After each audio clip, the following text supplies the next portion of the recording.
अब तक आपने जितनी तरह से भी मोशन ट्यूनिंग करवाई है, मुझे उम्मीद है कि आप उन तमाम अंदाज से बहुत खुश होंगे और जितना आप भरपूर अपने ऑप्शंस का इस्तेमाल करेंगे, जितना आप ऑप्शंस में रद्दोबदल करेंगे, उतना ही आप देखेंगे कि आपकी एनिमेशन में निखार पैदा होगा।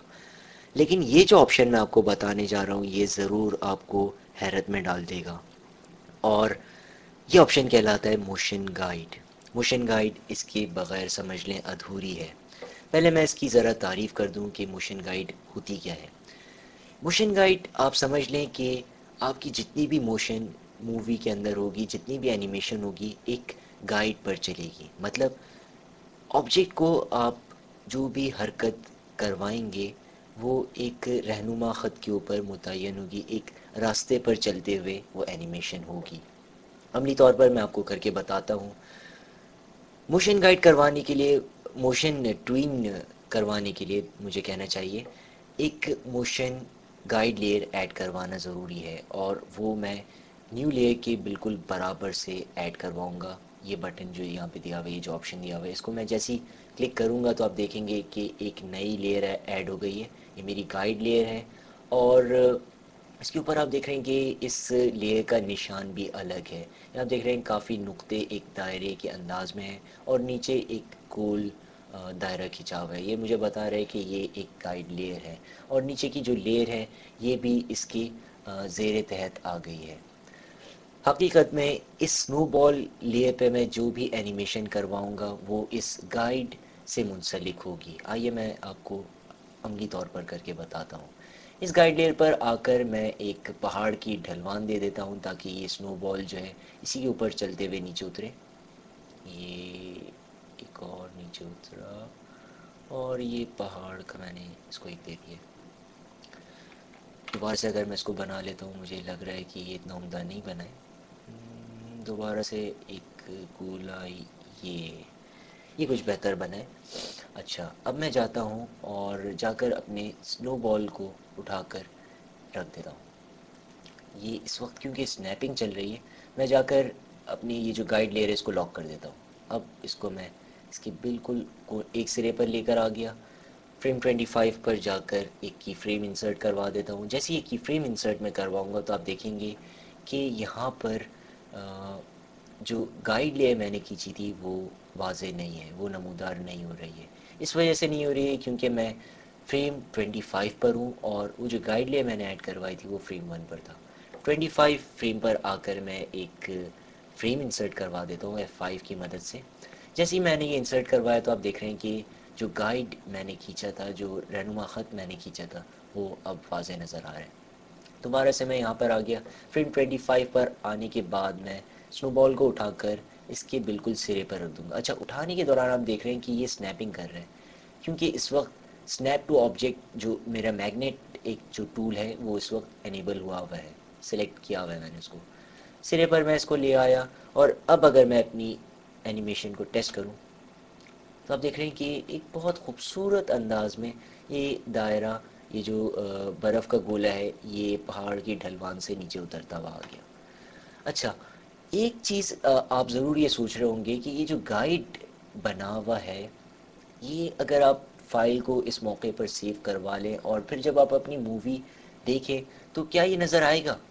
इस सवाल का जवाब मैं आपको देता हूँ, जाकर अपनी मूवी को टेस्ट करवाऊँगा। अब तक मैं अपनी एनिमेशन टेस्ट कर रहा था सिर्फ एंटर प्रेस करके, लेकिन जब मुझे अपनी मूवी टेस्ट करनी होगी और जो मैं अप फाइल पे काम करते हुए बार बार अपनी मूवी को टेस्ट करूँगा ताकि मुझे बेहतर अंदाज़ा रहे कि मैं किस तरह से काम कर रहा हूँ, इस वक्त काम कैसे चल रहा है, एनिमेशंस किस अंदाज में चल रही हैं।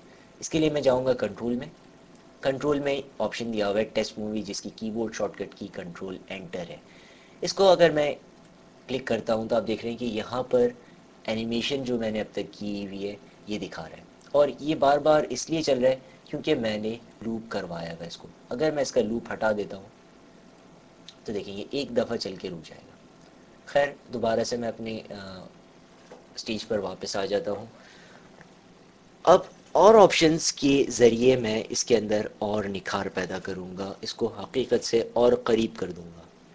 अच्छा, तो मज़ीद ऑप्शंस के लिए मैं जाता हूँ, सबसे पहले मैं स्केल का इस्तेमाल करूँगा।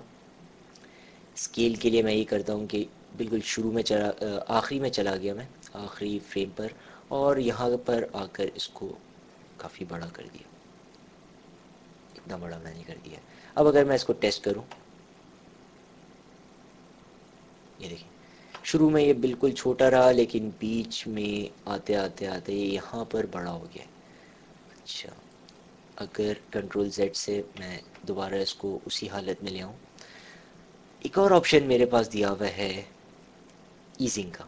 ईजिंग अगर मैं बिल्कुल कम कर दूं, क्योंकि मुझे एक इफ़ेक्ट ये देना है कि शुरू में तो ये बहुत सुस्त है, जैसा आमतौर पर बर्फ़ के गोले होते हैं, शुरू में काफ़ी सुस्ती से ये रोल खाते हैं, काफ़ी गोल ये घूमते हुए जो है ये नीचे आते हैं, और जैसे जैसे ये हरकत में आते हैं उतना ही जो है इनका हजम बढ़ता चले जाता है। ये देखिए शुरू में तो बहुत हल्का, लेकिन नीचे जैसे आए ये तेज़ होता चला गया। ये एक और अच्छा इफ़ेक्ट आप दे सकते हैं। अच्छा, एक और बात आप नोट कर रहे होंगे कि यहाँ पर इसका ये जो सेंटर पॉइंट है ये बिल्कुल इसके बीच में है। अगर आप इस मौके पर अपनी एनिमेशन को बगौर देखें तो आप देख रहे हैं कि ये जो गोला है ये अपने सेंटर पॉइंट के हिसाब से इसके ऊपर चल रहा है। अगर आप चाहें कि ये बॉल, ये जो स्नो बॉल है, ये गाइड के ऊपर चले, ना कि दरमियान से चले, तो इसके लिए मैं ये करूँगा कि इसका जो सेंटर पॉइंट है इसको मैं बीच के बजाय नीचे ले आऊँगा। ये देखिए मैं नीचे ले आया, और इस स्नो बॉल को पकड़ के मैं यहाँ ले आऊँगा। ये देखिए, ये देखिए इसको अब मैं बिल्कुल, आप देख रहे हैं इसका ये जो सेंटर पॉइंट है ये इस सिरे पर आ गया। इसी तरह से मैं बिल्कुल इसके आखिरी में जाऊंगा, और यहाँ पर भी जो है इसका नीचे ले आऊँगा। जैसे ही मैं नीचे ले आता हूँ तो आप देख रहे हैं ये स्नैप इसने कर दिया। अब मैं अपनी एनिमेशन टेस्ट करता हूँ। ये देखिए ये इसके ऊपर चलता हुआ बिल्कुल नीचे आ गया। तो ये एक बहुत अच्छा ऑप्शन आपके पास है कि आप इसको बिल्कुल चला दें बिल्कुल बीच से। एक और ऑप्शन मैं आपको इस मौके पर बताना चाहता हूँ, जो इसका ओरिएंट टू पाथ है।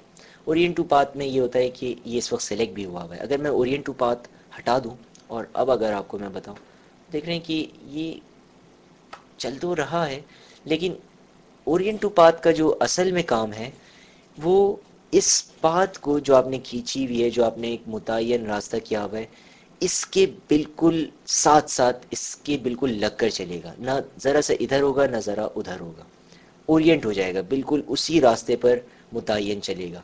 तो ओरिएंट टू पाथ इस वक्त चूँकि ओरिएंट टू पाथ का इतना काम यहाँ नहीं पड़ रहा है, यहाँ इतना आपको ज़रूरी आप नहीं समझ रहे हैं कि ओरिएंट टू पाथ इसको करें, लेकिन अगर कोई और, अगर आपका ऑब्जेक्ट है, फ़र्ज़ कर लें अगर आपने एक स्क्वायर बनाया हुआ है, उसको अगर आप चाह रहे हैं कि एक गाइड के ऊपर आप उसको चलाएं, तो उसमें यकीनन ओरिएंट टू पाथ का इस्तेमाल ज़रूरी हो जाएगा। ये मेरी जानिब से आपको एक होमवर्क है। ओरिएंट टू पाथ इस्तेमाल करके आप एक मोशन ट्वीनिंग करवाएं मोशन गाइड की मदद से, और उसमें एक एनिमेशन आप करें बग़ैर ओरिएंट टू पाथ के, और एक और एनिमेशन आप करें ओरिएंट टू पाथ का इस्तेमाल करते हुए।